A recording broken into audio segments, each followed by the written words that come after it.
Praise the Lord सभी को।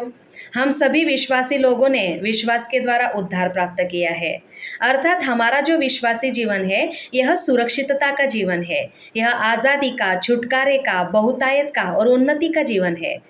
लेकिन जब आज हम हमारे जीवन की ओर देखते हैं तो सुरक्षितता और आज़ादी तो बहुत कम, लेकिन हम अपने आप को बहुत ही ज़्यादा दासत्व में अनुभव करते हैं। कैसे? अगर आज विश्वासी होने के बावजूद भी अगर मैं निराशा में, चिंता, क्रोध, कड़वाहट, घमंड, ईर्ष्या, व्यसन, व्यभिचार, निंदा, ईर्ष्या, इन सारी बातों में अगर आज हम जीवन जी रहे हैं तो ये चिन्ह है कि हम अभी भी दासत्व में है। रोमियो उसका अध्याय 6 उसके 16 वचन में लिखा है, क्या तुम नहीं जानते कि जिसकी आज्ञा मानने के लिए तुम अपने आप को सौंप देते हो उसी के दास बन जाते हो, चाहे पाप के जिसका अंत मृत्यु है, चाहे आज्ञाकारिता के जिसका अंत धार्मिकता है। तो आज हमारे जीवन की अगुवाई कौन कर रहा है? वचन में लिखा है कि परमेश्वर का वचन तुम्हारे पाँव के लिए दीपक और तुम्हारे मार्ग के लिए उजियाला है। क्या परमेश्वर का वचन आज हमारी अगुवाई कर रहा है? क्या हमारा स्वभाव?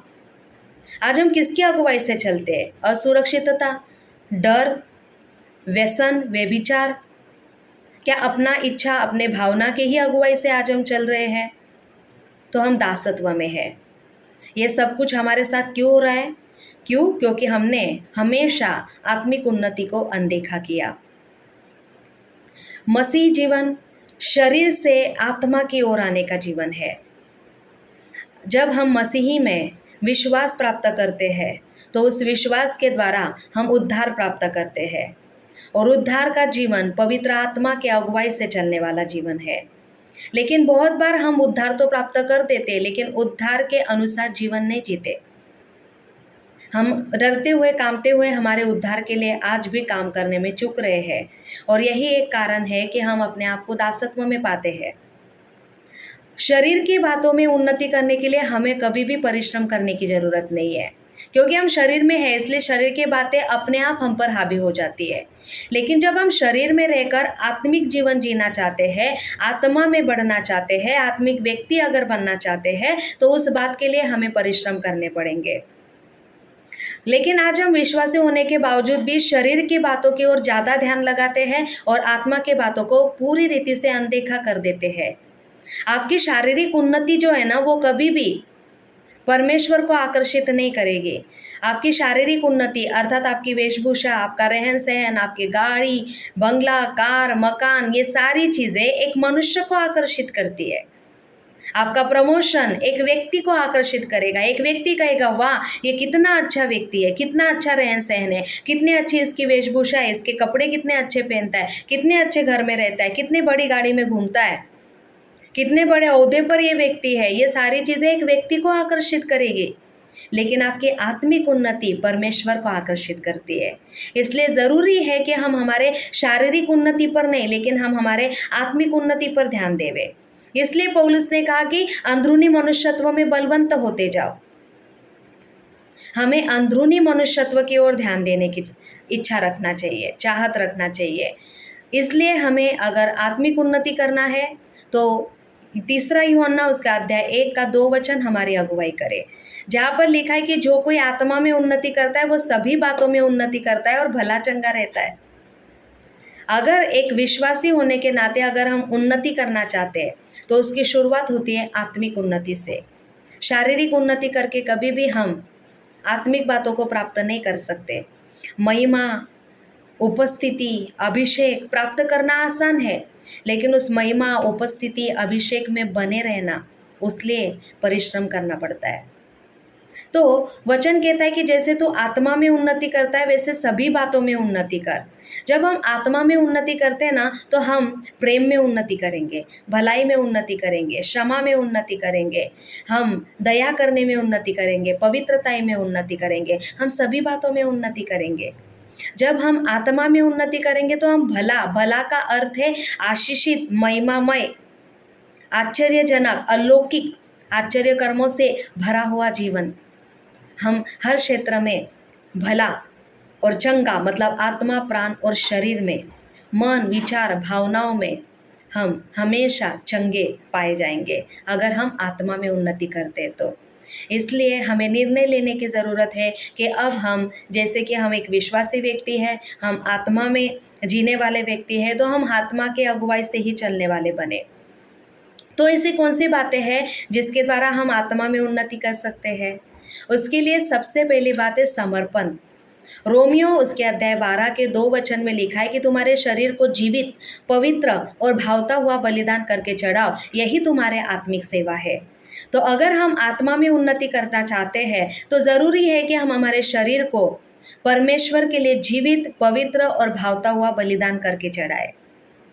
यही इसी के द्वारा हम आत्मिक सेवा को पूरा करते हैं। तो हमारे जीवन में समर्पण होना बहुत आवश्यक है। जब तक हम परमेश्वर के लिए समर्पण देने का एक निर्णय नहीं लेते हैं ना, तब तक हम कभी भी परमेश्वर के लिए जीवन नहीं जी सकते। जब तक हम समर्पित जीवन में नहीं आएंगे, तब तक हम ईश्वरीय जीवन में नहीं आ सकते। तो हमें परमेश्वर के लिए समर्पित होने की आवश्यकता है। समर्पण हमें आत्मा में बढ़ाता है। समर्पण हमें परमेश्वर की इच्छा में लेकर आता है। तो जब हम समर्पण देते हैं तो हम आत्मा में उन्नति कर सकते हैं। दूसरी बात है जिससे हम आत्मिक उन्नति कर सकते हैं, वो है प्रार्थना। क्योंकि वचन में लिखा है 1 कुरिन्थियों उसके अध्याय 6 के 17 वचन में कि जो प्रभु के साथ संगति करता है ना, वो प्रभु के साथ एक आत्मा बन जाता है। तो जरूरी है कि हम किसी और चीज़ से बढ़कर प्रभु के साथ संगति में समय बिताएं। इंटरनेट की संगति, दोस्तों की संगति, रिश्तेदारों की संगति, पड़ोसियों की संगति, इन सारी संगति से ज़्यादा हमने प्रभु के साथ संगति को महत्व देना चाहिए। इन सभी के साथ भी हमें संगति कर कर ही आगे बढ़ना है, लेकिन जब हम प्रभु के साथ संगति को प्राथमिकता देंगे तो हम प्रभु के साथ एक आत्मा बन जाएंगे। अर्थात फिर प्रभु की इच्छा वही मेरी इच्छा बन जाएगी, प्रभु का उद्देश्य वही मेरा उद्देश्य, प्रभु का हृदय वही मेरा हृदय बन जाएगा। तो जब हम प्रार्थना में समय बिताते हैं ना, तो हम प्रभु के साथ एक आत्मा बन जाते हैं। हम प्रभु के साथ एक हो जाते हैं, उसके विचारों के साथ, उसकी इच्छा के साथ, उसके मन, उसकी योजनाओं के साथ हम एक बन जाते हैं। और प्रार्थना औपचारिकता नहीं है, प्रार्थना बड़बड़ाना नहीं है, लेकिन प्रार्थना परमेश्वर के साथ जीवित वार्तालाप करना है। प्रार्थना परमेश्वर को सम्मुख जानकर उसके साथ बातें करना है। अपनी विनती, निवेदन, प्रार्थना और धन्यवाद के साथ परमेश्वर के सम्मुख आना, इसे प्रार्थना कहते हैं। इसलिए प्रभु यीशु मसीह ने डांटा कि तुम शास्त्रियों और फरीसियों के समान प्रार्थना मत करो, जो चौराहे पर खड़े होकर चिल्लाकर प्रार्थना करते हैं और उन्हें लगता है कि उनकी प्रार्थनाएं सुनी गई, लेकिन तुम गुप्त में अपना दरवाजों को बंद करके अपने गुप्तवासी पिता के साथ संगति करो, तो वो तुम्हारी सुनेगा। आमीन। तो हमें प्रार्थना परमेश्वर के साथ एक संबंध स्थापित करना है। आज सभी लोगों का परमेश्वर के साथ रिश्ता है, लेकिन क्या परमेश्वर के साथ आपका सही रिश्ता है? बिल्कुल पिता के साथ हमारा रिश्ता होता है, लेकिन सिर्फ रिश्ता निभाना ज़रूरी नहीं है, सही रिश्ता निभाना ज़रूरी है। माँ के साथ, पति के साथ, पत्नी के साथ, बच्चों के साथ सही रिश्ता निभाना ज़रूरी है। वैसे ही परमेश्वर के साथ बस रिश्ते में रहना ज़रूरी नहीं है, सही रिश्ते में रहना ज़रूरी है। जब हम प्रार्थना में आते हैं तो हम परमेश्वर के साथ ईमानदार और विश्वास योग्य, पवित्र बनकर हम परमेश्वर के सम्मुख अपने आप को प्रस्तुत कर पाते हैं। तो ज़रूरी है, अगर हम आत्मा में उन्नति करना चाहते हैं तो हम प्रार्थना में उन्नति करें। तीसरी बात है उपवास। हाँ, उपवास, क्योंकि उपवास के कारण हम और ज़्यादा अंदरूनी मनुष्यत्व को बलवंत कर पाते हैं। उपवास में हम हमारे शरीर को मारते हैं, कूटते हैं, उसमें उसको वश में लाना सीखते हैं। जब हम उपवास में आते हैं तो बहुत सारी इच्छाओं को हम त्याग कर आत्मा की इच्छा को पूरा करने के लिए समर्पण देते हैं। उपवास में जब हम आते हैं तो हम हमारे शरीर को एक तरीके से उसका कान पकड़कर उसको सही दिशा में लाते हैं। उपवास एक ऐसा उत्तम मार्ग है जिसके द्वारा हम परमेश्वर के निकट आ सकते हैं, हम आत्मा में आ सकते हैं। तो इसलिए अगर हम आत्मा में उन्नति करना चाहते हैं तो हमारा एक उपवास का जीवन होना चाहिए। जब हम हमारे जीवन में, हमारे दिनों में उपवास को जोड़ देंगे तो हम जल्द ही आत्मिक उन्नति कर पाएंगे। तीसरी बात उपवास, और चौथी बात जिससे हम आत्मिक उन्नति कर सकते हैं वो है आज्ञाकारिता। हम प्रभु यीशु मसीह के जीवन को देखते हैं कि उन्होंने दुख उठा उठाकर आज्ञा पालन करना सीखा, यहाँ तक कि उन्होंने क्रूस पर का दुख भी उठा लिया। आज्ञाकारिता हमें परमेश्वर की इच्छा, परमेश्वर का आदर करना सिखाती है। जब हम आज्ञाकारी बनने का निर्णय लेते हैं ना, तो यही आज्ञाकारिता है जो हमें परमेश्वर की इच्छा में स्थापित करेगी। प्रभु यीशु मसीह वो आज्ञाकारिता सीखे, इसलिए उन्हें जो लगा कि ये प्याला मुझसे टल जाए, उस आज्ञाकारिता के कारण वो प्याला वो पी सके, और उनके उस प्याला पीने से आज देखो हम सभी लोगों का छुटकारा हम प्राप्त कर पाए। पिता की इच्छा सभी के जीवन में पूरी होने पाई यीशु मसीह के एक आज्ञाकारिता के कारण। तो अगर हम आत्मा में उन्नति करना चाहते हैं तो ज़रूरी है कि हम आज्ञाकारिता में आ जाए, हम आज्ञाकारी बनने का चुनाव करें। और अंतिम बात जिससे हम आत्मिक उन्नति कर सकते हैं वो है बलिदान। और बलिदान दिखाते हैं स्वयं का इनकार। प्रभु यीशु मसीह ने कहा कि जो मेरे पीछे आना चाहता है वो अपने आप का इनकार करे और क्रूस उठाकर मेरे पीछे चले। तो हमें स्वयं का इनकार करना सीखना पड़ेगा। इसलिए पौलुस रोमियो अध्याय 6 में कहते हैं, क्या तुम नहीं जानते कि जिस दिन तुमने पानी का बपतिस्मा लिया उस दिन तुमने मृत्यु का बपतिस्मा लिया। मृत्यु का बपतिस्मा। और यही कारण था कि पौलुस कह पाए कि मैं हर दिन अपने आप को मारता हूँ, मैं हर दिन मरता हूँ। उन्होंने कहा कि वो अपने शरीर को मारता कूटता और वश में करता है। जब हम बलिदान देते हैं तो उस बलिदान पर आग आएगी।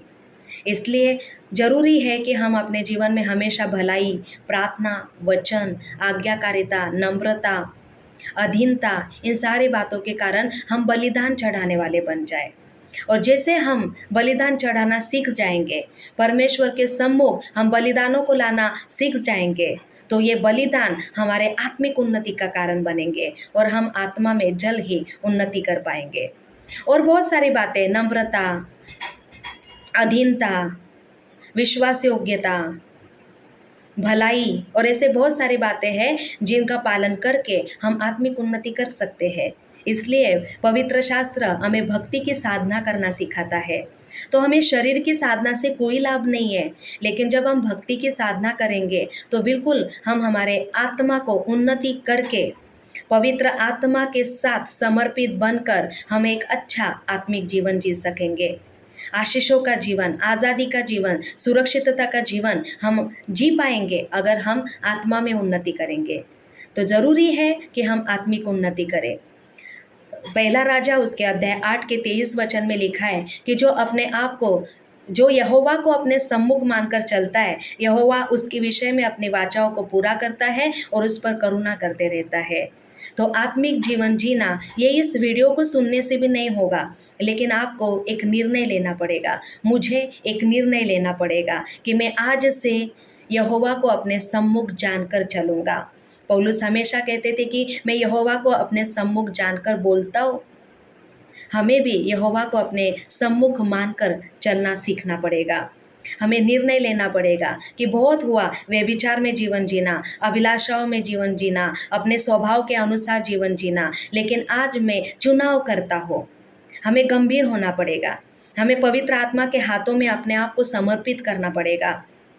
और जब आज मैं निर्णय लेता हूँ कि मैं आज से आत्मा में उन्नति करने का चुनाव करता हो, आत्मा में उन्नति करने का निर्णय लेता हो, तो बिल्कुल हम हमारे जीवन में उद्धार का आनंद, उद्धार की शांति और उद्धार की सुरक्षितता को अनुभव करने पाएंगे और हम एक आत्मिक व्यक्ति बनकर हमारे यहोवा परमेश्वर की इच्छा और योजना को पूरा करके उसके राज्य को इस पृथ्वी पर स्थापित करने वाले बन जाएंगे। प्रभु इस वचन से आप सभी को आशीषित करें और आप हमेशा आत्मा में उन्नति करते जाएं। आमीन।